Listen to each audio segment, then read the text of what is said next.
do Filho e do Espírito Santo. Amém. Vinde, Espírito Santo, enchei os corações dos vossos fiéis e acendei neles o fogo do vosso amor. Enviai o vosso Espírito e tudo será criado, e renovareis a face da terra. Oremos, ó Deus, que instruístes os corações dos vossos fiéis com a luz do Espírito Santo. Fazei que apreciemos retamente todas as coisas, segundo o mesmo Espírito, e gozemos sempre da sua consolação. Por Cristo Senhor nosso. Amém. Ave Maria, cheia de graça, o Senhor é convosco. Bendita sois vós entre as mulheres, e bendito é o fruto do vosso ventre, Jesus. Santa Maria, Mãe de Deus, rogai por nós, os pecadores, agora e na hora de nossa morte. Amém. São Miguel Arcanjo, defendei-nos no combate. Bom, meus irmãos, estamos aqui novamente, juntos, para continuarmos o estudo acerca das mulheres que estão na palavra, que viveram a história da salvação. E hoje vamos falar de 3 mulheres especiais que todas as pessoas conhecem, que todo mundo já ouviu falar. E eu acredito que muita coisa que nós vamos conversar hoje você já deve ter escutado, mas eu espero que hoje você tenha um encontro diferenciado com essas mulheres especiais que viveram com Jesus, né? As mulheres até então que nós conversávamos não viveram na época de Jesus, mas essas 3 que nós vamos conversar hoje viveram junto de Jesus, muito próximas a Ele. Você vive próxima de Jesus? Vamos começar com essa pergunta. Nós vivemos próximos de Jesus? Jesus faz parte da nossa história? E nós fazemos parte da história de Jesus? A primeira coisa que nós temos que nos lembrar, que pensar, que o Senhor tem que ser parte da nossa vida. O Senhor tem que ser a nossa vida. E nós também temos que fazer parte da vida do Senhor. Como essas mulheres fizeram e foram muito importantes para Ele. Por isso que são tão conhecidas e tenho certeza de que estão junto dele na sua glória. Então, hoje nós vamos falar sobre Marta e Maria e depois vamos falar um pouquinho sobre Maria Madalena, né? Marta e Maria, todo mundo conhece a história delas, daquele dia em que que Jesus vai até a casa delas, Marta e Maria, que são irmãs de Lázaro, Jesus vai até a casa delas e Marta fica querendo fazer as coisas, ajudar e fazer tudo para que o Senhor seja bem acolhido, bem amparado, né? Enquanto Maria chega e fica aos pés do Senhor para ouvir aquilo que Ele tem de bom para falar para ela. E o Senhor diz que Maria escolhe o melhor lugar quando Marta vem toda criticando a sua irmã Maria por não estar ajudando a sua irmã, por não ter ajudado a sua irmã quando o Senhor chegou. E a gente tem que ter um olhar diferenciado nessa parte, por alguns aspectos até que nós já podemos entender nessa parte, nessa fala de Marta, um grande preconceito, inclusive, para com a sua irmã. Porque nós, exclusivamente do Evangelho de João, nós podemos tirar uma informação que muitas vezes nos passa desapercebida. E nós vemos lá, na parte da ressurreição de Lázaro, que depois nós vamos acompanhar um pouquinho melhor, e vamos ver novamente as figuras das 2 irmãs, e que Lázaro caiu doente em Betânia, onde estavam Maria e sua irmã Marta. Maria era quem ungira o Senhor com o óleo perfumado e lhe enxugara os pés com os seus cabelos. Se você voltar um pouco na palavra e ver que essa mulher era considerada mulher pecadora, provavelmente uma prostituta. Então, o que se diz, alguns estudiosos, alguns teólogos dizem que por Lázaro ser um leproso, já estar doente, eles viviam em Betânia, que era um local apartado, né? Marta cuidava de Lázaro e Maria tinha que se prostituir para sustentar a casa. Isso é algo que alguns teólogos afirmam por esse trecho, que faz essa menção, dizendo que Maria era aquela mulher que chorara aos pés de Jesus e enxugara os pés dele com os seus cabelos. E nós podemos ver também da parte em que nós vemos na narrativa de Lucas, que diz dessa parte de Marta e Maria lá no capítulo 10, versículo 38, estando Jesus em viagem, entrou numa aldeia onde uma mulher chamada Marta o recebeu em casa. Então, assim, Marta era considerada a dona da casa, porque era aquela pessoa que não era a pecadora, né? Maria, sua irmã, que por um acaso estava lá, né? É assim que é feita a narrativa. Mas voltemos à figura das duas irmãs, né? Marta era aquela pessoa que estava habituada a servir. Ela vivia a servir o seu irmão Lázaro, e também era aquela que dominava a casa, era aquela pessoa que provavelmente não era casada, porque senão diria-se que ela era uma viúva ou alguma outra pessoa desse tipo. Só que tanto Marta quanto Maria não eram casadas, que também era algo estranho à sociedade. Isso era algo inadmissível dizer que uma mulher não era casada. Então, por isso também se detém essa afirmativa de que elas viviam todas em função do seu irmão, que era leproso, e viviam em Betânia, que é essa aldeia separada, que era reservada para aqueles que eram doentes, que não podiam viver junto da sociedade, né? E o que Marta faz? Já começa a querer servir o Senhor assim que ele entra na casa dela. E é muitas vezes aquilo que nós fazemos, né?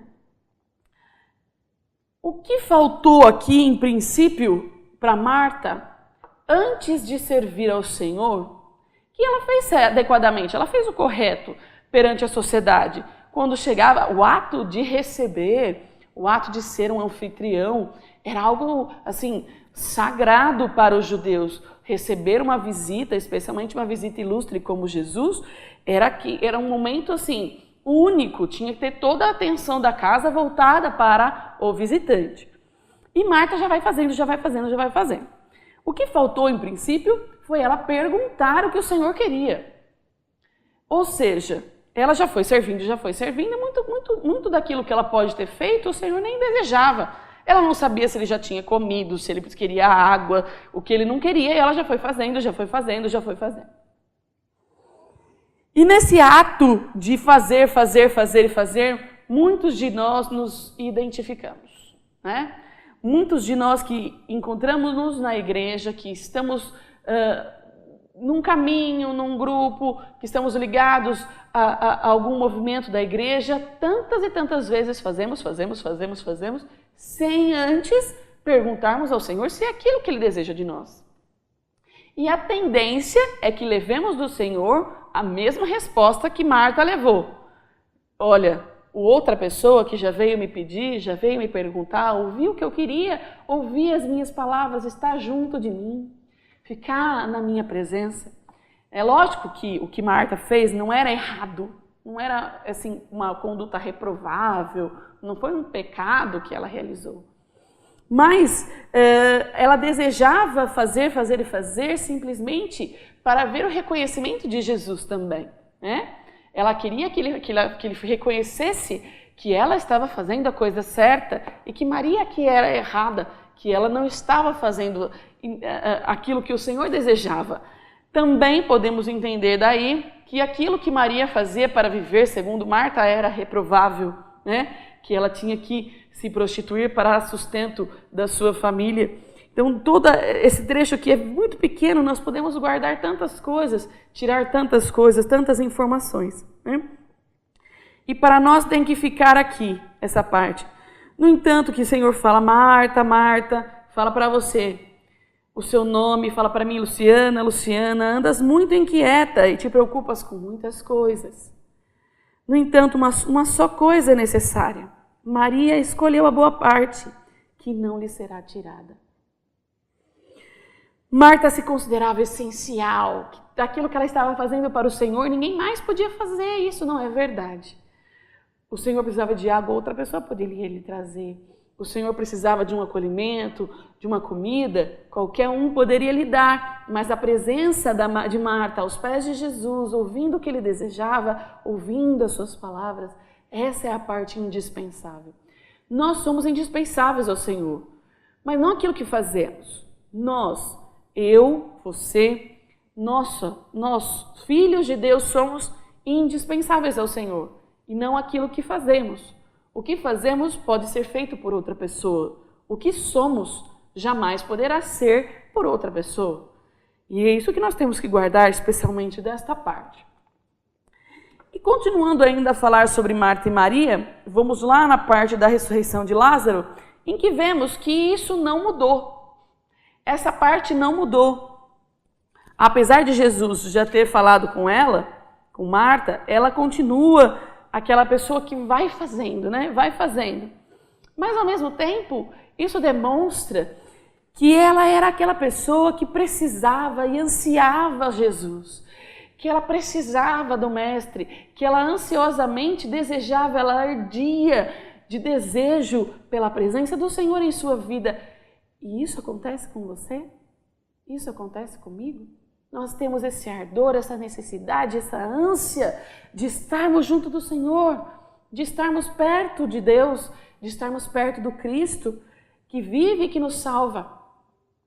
Então, depois de Jesus ter sido chamado para vir curar Lázaro, né, que elas mandaram chamar enquanto Lázaro já estava à beira da morte, e o que acontece? Né? Muitos judeus tinham vindo a Marta e Maria para lhes apresentar condolências pela morte de seu irmão.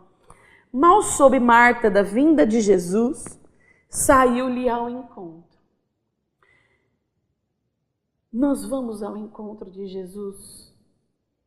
Nós vamos ao encontro de Jesus. Você vai ao encontro de Jesus na sua vida, nesse momento de tristeza em que Marta estava vivendo. Você vai ao encontro de Jesus ou você espera Jesus vir até você? Que alguém o traga para mim, que foi isso que ela fez, né? Ela pediu que o Senhor fosse trazido, ela mandou informar que Lázaro estava prestes a morrer e ela podia falar, Jesus tem que vir até mim, né?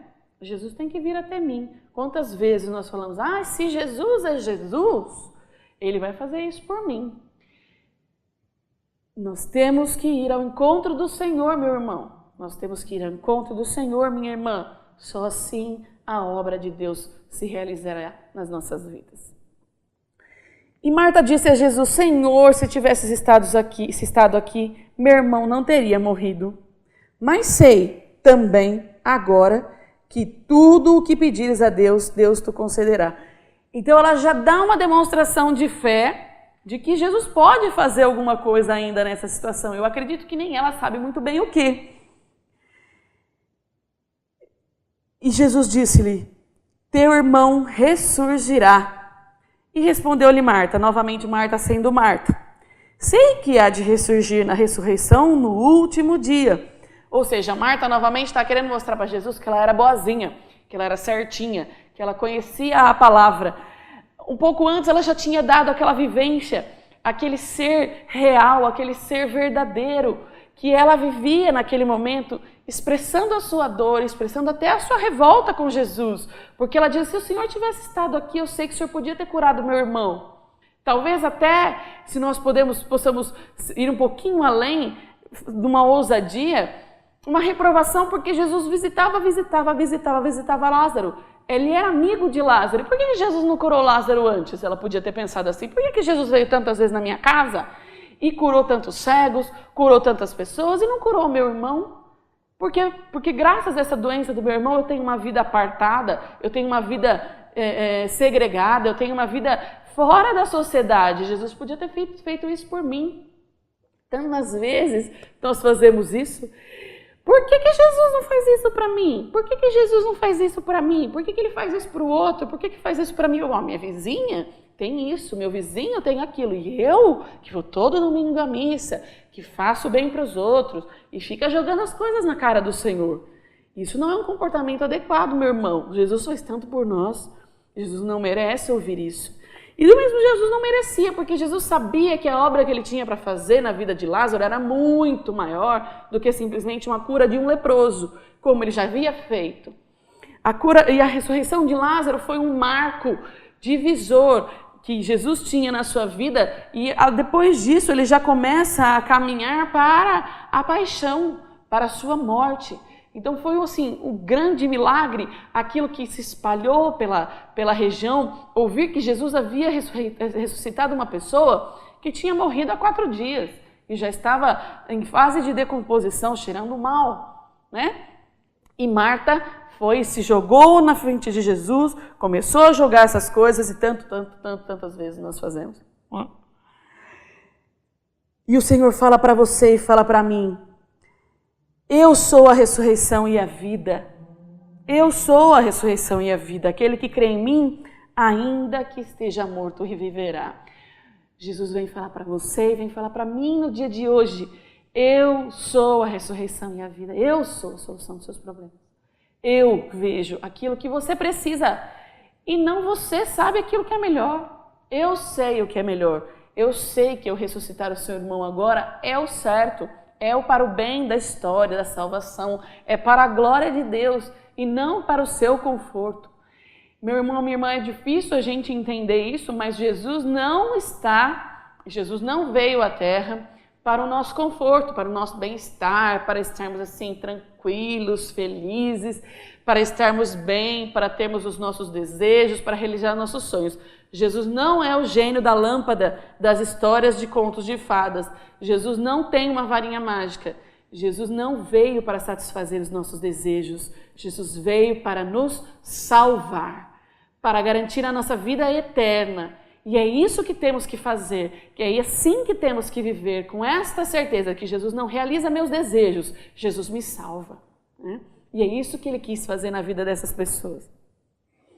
E ela disse: eu creio, sim, Senhor, que tu és o Cristo, o Filho de Deus, aquele que devia vir ao mundo. Enquanto isso, Marta estava com outras pessoas e ela é chamada. Apenas ela ouviu, levantou-se imediatamente, porque Marta vai chamar Maria. E foi ao encontro dele, né? E Maria novamente vai ao encontro de Jesus, demonstrando aquilo que ela tinha de sentimentos, e Jesus se compadece por ela, né? E acho que ela lançou-se de novo aos seus pés, mais para frente no versículo 32. Quando, porém, Maria chegou onde Jesus estava e o viu, lançou-se aos seus pés e disse-lhe, também como Marta, mas talvez de um outro jeito, de uma outra maneira: Senhor, se tivesses estado aqui, meu irmão não teria morrido. Ao vê-la chorar assim, como também todos os judeus que acompanhavam Jesus, ficou intensamente comovido em espírito. Então, a oração verdadeira, e não o jogar, né?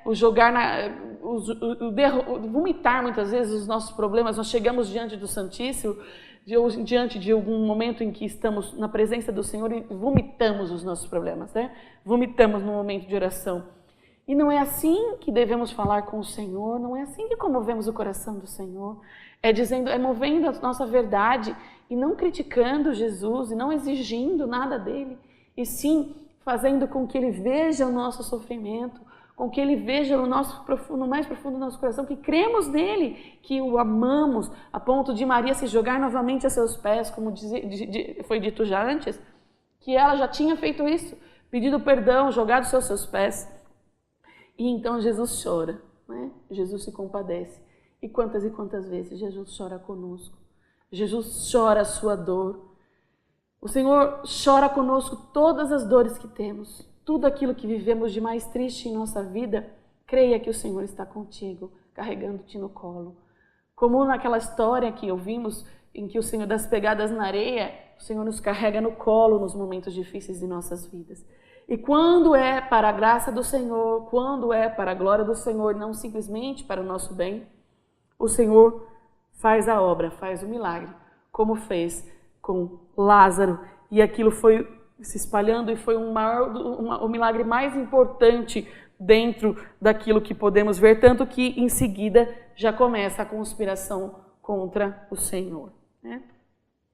E agora falemos sobre Maria Madalena, né? Na verdade, quando vemos lá no Evangelho de São Lucas, no capítulo 7, tem aquela parte da pecadora perdoada, né? Que fala assim, que veio estando aos seus pés, tal. E no versículo 8, que começa a falar e fala sobre a figura de Maria Madalena, é logo em seguida, né? Que Jesus perdoa os pecados desta mulher. Então não se sabe ao certo e não se tem a certeza de que a mulher do capítulo 7 é Maria Madalena. Tanto que aqui na minha Bíblia, aqui da Ave Maria, está dizendo na observação de rodapé que não é certo que Maria Madalena tenha sido a pecadora mencionada no capítulo precedente. Mas os historiadores relembram dela como aquela pessoa, aquela mulher adúltera, que foi encontrada em adultério e foi apedrejada, seria apedrejada, foi levada ao apedrejamento e Jesus não a condenou. Mas o que se sabe com certeza é essa parte aqui que fala o nome de Maria Madalena, né? Depois disso, no capítulo 8, Jesus andava pelas cidades e aldeias anunciando a boa nova do reino de Deus. Os 12 estavam com ele, como também algumas mulheres que tinham sido livradas de espíritos malignos e curadas de enfermidades. Maria, chamada Madalena, da qual tinham saído 7 demônios. Joana, mulher de Cusa, procurador de Herodes, e Susana e muitas outras que o assistiram com suas posses.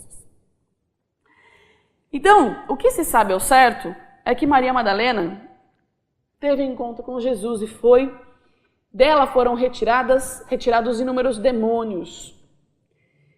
O número, inclusive, que se usa é um número que determina um número incessante, um simbolismo do número. Diz que são vários. Não sabe se exatamente saiu 1, 2, 3, 4, sabe-se que foram vários demônios, né? Até chegar a 7. Esses números bíblicos todos nós temos que olhar com uma maneira especial, com todo um simbolismo que se carregam. Mesmo porque nós temos que pensar que essa história foi passando de pessoas e aquilo que o significado era muito maior do que simplesmente um relato, uma história escrita ou algo simplesmente para fazer uma criança dormir, por exemplo, né? Era algo que tinha a intenção de conversão, por isso tinha todo esse simbolismo numérico, inclusive.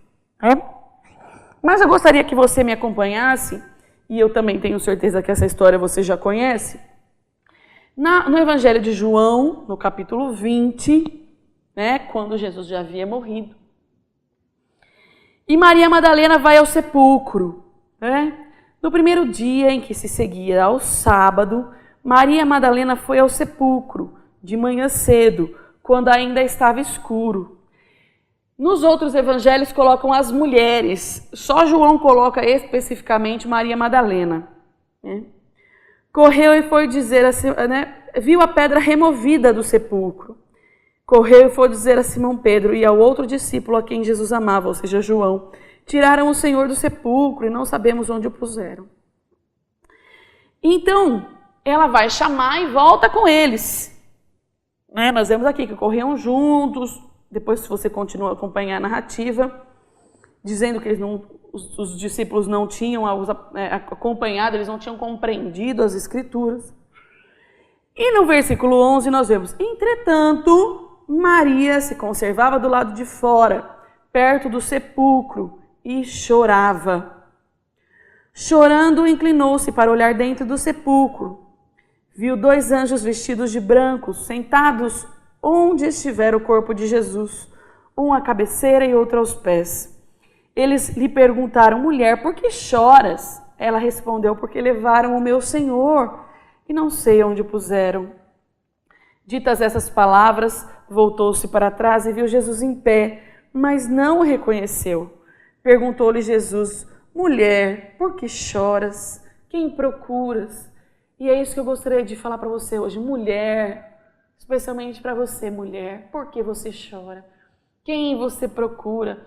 Que amor é esse que você procura? Nós mulheres também somos tão necessitadas de amor, de carinho. E onde procuramos esse carinho que nos falta muitas vezes dos nossos pais, muitas vezes dos nossos maridos, dos nossos filhos? Aonde vamos procurar? Nós vamos onde tem mortos? Nós vamos perto da morte? Ou vamos na vida que é Jesus? Ou vamos na vida que o Senhor nos dá? E Maria Madalena tem que ser para nós exemplo também disso. Exemplo de uma pessoa que foi curada e nunca mais voltou atrás. Quando Jesus diz a ela: vai, não peques mais, ela continuou a seguir o Senhor e o seguiu até o fim. Então, para nós, minhas irmãs e meus irmãos, nós temos que olhar para esta mulher, como para todas as outras mulheres, e trazer para nós o que temos em nós de Maria Madalena. Nós permanecemos no pecado em que o Senhor nos encontrou e voltamos visitar o pecado e a visitar o pecado, ou vamos até o fim na cruz, como Maria Madalena foi, junto de Maria, junto de João, e não abandonamos o Senhor na cruz, ou simplesmente no primeiro revés de nossas vidas, esquecemos aquilo que o Senhor fez para nós, esquecemos aquilo que Deus nos fez e simplesmente o deixamos para trás. Mas para nós, ao sermos Maria Madalena, o Senhor reserva o mesmo que reservou para Maria. Para Maria Madalena nesse momento tão especial, né? Jesus tinha um amor especial por ela, porque ela o seguiu. Eu tenho certeza que Jesus se compadecia dela e vivia porque ela o escutava, ela permanecia na presença dele. E aí, quando ele tem esse encontro em que ela acha que ele é um jardineiro, olha que coisa mais linda, é uma das passagens mais lindas do Evangelho para mim, né? Mulher, por que choras? Quem procuras? Supondo ela que fosse o jardineiro, respondeu: Senhor, se tu o tiraste, dize-me onde puseste, eu irei buscar. Não vou deixar meu Jesus, não vou deixar o meu Senhor, não vou abandoná-lo morto, não vou deixá-lo em qualquer lugar, por favor, traz meu Jesus para mim. E disse-lhe Jesus: Maria. Jesus já chama pelo nome. Como é bonito isso, Maria, ela o reconhece pela maneira com que ele a chamou. Até então ela não tinha reconhecido. Você reconhece o jeito que o Senhor te chama? Você reconhece quando o Senhor te chama pelo nome? Nós reconhecemos quando o Senhor nos chama pelo nome, que é um momento tão único, que o nome que temos, o nome com que fomos batizados, é único para o Senhor. E Ele nos chama. E tantas vezes, meus irmãos, o Senhor nos chama pelo nome e nós não o reconhecemos. Nós não o reconhecemos, nos fazemos de rogados. Nós preferimos não escutar. E o que Maria Madalena responde na hora. Voltando-se ela, exclamou em hebraico, Rabone, que quer dizer mestre. Disse-lhe Jesus: não me retenhas, porque ainda não subi a meu Pai, mas vai a meus irmãos e diz-lhes: subo para meu Pai e vosso Pai, meu Deus e vosso Deus. Maria Madalena correu para anunciar aos discípulos que ela tinha visto o Senhor e contou o que lhe tinha falado. Maria Madalena, segundo Santo Agostinho, vira apóstola dos apóstolos. Ela vai e conta a boa nova que foi revelada a ela, segundo São João. Que Jesus estava voltando para o Pai, que Jesus estava vivo. E é isso que o Senhor pede para nós também. Que na nossa trajetória, e isso nós temos que ter claro em nossas vidas, não é muito diferente dessa mulher. Pecamos, nos encontramos com o Senhor, Ele nos liberta e devemos acompanhá-lo até o fim na cruz, para que possamos participar da ressurreição e ouvir o seu nome nos chamando para que possamos evangelizar os nossos irmãos. Que nós mais uma vez possamos olhar para essas mulheres e colocar em prática aquilo que o Senhor pede para nós em nossas vidas. Muito obrigada e até o próximo.